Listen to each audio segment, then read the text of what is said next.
Hello नमस्कार, कसे आहात मंडळी? मस्त ना, नवीन दिवसाची सुंदर अशी सुरुवात. तर हा व्हिडिओ आहे बुधवारचा आणि हे बघू शकता, हे साधारण 10 लोकांना पुरेल इतकं मी चिकन बनवलेलं आहे. याच्यामध्ये जास्त सुक्क बनवलेलं नाहीये किंवा जास्त रस्सा बनवलेला नाही, मीडियम बनवलेला आहे. जास्त पातळ नाही किंवा घट्ट नाही आणि हे 10 लोकांना अगदी सहज आरामात पुरेल इतकं बनवलेलं आहे.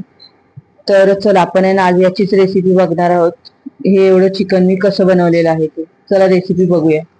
गॅसवरती ना एका टोपामध्ये मी तेल टाकलेलं आहे आणि त्याच्यामध्ये मी कांदा भाजून घेते. हा साधारण अर्धा किलो कांदा मी वापरलेला आहे. आपण याला वाटण सुद्धा वापरणार आहोत. आता वाटणामध्ये सुद्धा कांदा आहे, पण इथं जो बारीक केलेला कांदा आहे तो अर्धा किलो कांदा आहे आणि पाव किलो टोमॅटोचा वापर केलेला आहे. बाजूला मी चिकन आहे ना स्वच्छ धुवून घेतलेलं आहे. त्याला आलं लसणाची पेस्ट, हळद आणि मीठ लावून घेतलेलं आणि बाजूला ठेवून दिलं होतं मॅरिनेट होण्यासाठी. आणि एका बाजूला मी हे वाटण भाजून घेते.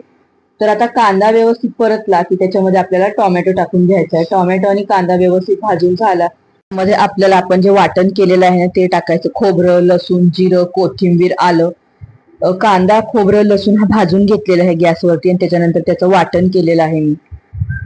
आणि आता ह्याच्यात बघा, हे व्यवस्थित भाजून झालं की याच्यात आहे ना आपण हे चिकन जे मॅरिनेट केलेलं आहे ना ते टाकायचं आहे. हे व्यवस्थित असं आहे ना परतून घ्यायचंय बरं का. हे व्यवस्थित परतणं गरजेचं आहे. बघू शकता याचा रंग किती भारी आलेला आहे तो. आता याच्यात आहे ना मी जगभरातले मसाले सुद्धा टाकून घेतलेले आहेत. हळद, तिखट, गरम मसाला, काश्मीरी मिरची पावडर, चिकन मसाला हे सगळं टाकून घेतलेलं आहे. आणि त्याच्यानंतर याच्यात मी चिकन ऍड केलेलं आहे. आता चिकनचा रंग तुम्हाला कळाला असेल की किती भारी आलेला आहे. आता याच्यात आहे ना आपल्याला एक पाणी डायरेक्ट टाकायचं नाही, तर ताट ठेवायचं आणि ताटावरती थोडस पाणी ठेवायचं आहे. म्हणजे 1 ग्लास म्हणू शकतो आपण पाणी ठेवायचं. आणि हे व्यवस्थित असं आहे ना गॅसची फ्लेम कमी ठेवून आपल्याला हे शिजवून घ्यायचं आहे. चिकन आहे ना जास्त वेळ लागत नाही खरं तर चिकन शिजायला. तरी सुद्धा आपण आहे ना थोडस लक्ष ठेवायचं. 2-3 वेळा चेक करायचं. एक 10 मिनिटातच आपलं चिकन शिजून तयार होतं. कुकरमध्ये वगैरे शिजवलेलं नाहीये मी, डायरेक्ट टोपात ठेवलेलं आहे. आता याच्यामध्ये बघा मी पाणी टाकलेलं आहे ताटामध्ये. एक 10 मिनिटाच्या नंतर आहे ना आपलं चिकन असं झालेलं आहे. त्याच्यात मी ते पाणी ओतून घेतलं जे वरती होतं ते आणि पुन्हा एक उकळी काढलेली आहे. उकळी काढल्याच्या नंतर आपलं जे चिकन आहे ना ते या पद्धतीचं झालेलं आहे. जास्त पण शिजवलेलं नाहीये मी आणि याच्यात जास्त पाणी पण टाकलेलं नाहीये. जेवढं ताटावरती पाणी होतं ना तेच पाणी टाकलं आणि चिकनला सुद्धा पाणी सुटतं, त्यामुळे त्याचं आणि हे रस्सा अगदी परफेक्ट झालेला आहे. वरतून बघा हिरवीगार अशी कोथिंबीर घातलेली आहे. आणि आता आपलं हे जे चिकन आहे ते साधारण 10 लोकांना पुरेल इतकं चिकन तयार झालेलं आहे. याच्यासोबतच मला चपात्यांची ऑर्डर होती आणि तांदळांच्या भाकरीची सुद्धा ऑर्डर होती.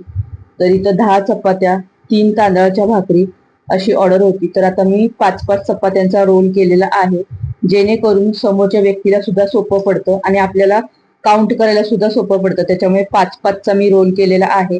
तुम्ही 10-10चा रोल केला तरी सुद्धा चालेल. आणि याच्यातच 3 भाकरी असं मी रोल करून आहे ना ही माझी ऑर्डर मी दिलेली आहे. आणि याचा रिव्ह्यू जर म्हणाल ना तर त्या लोकांना हे जे चिकन आहे ना ते खूप जास्त आवडलेलं आहे.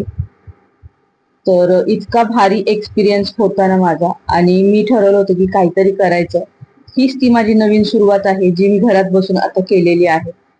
तर याच्यापासून मी अगोदर बरेच ऑर्डर्स दिलेले आहेत. आता ही मला वाटतं 8वी की 9वी ऑर्डर आहे. तर चला असो,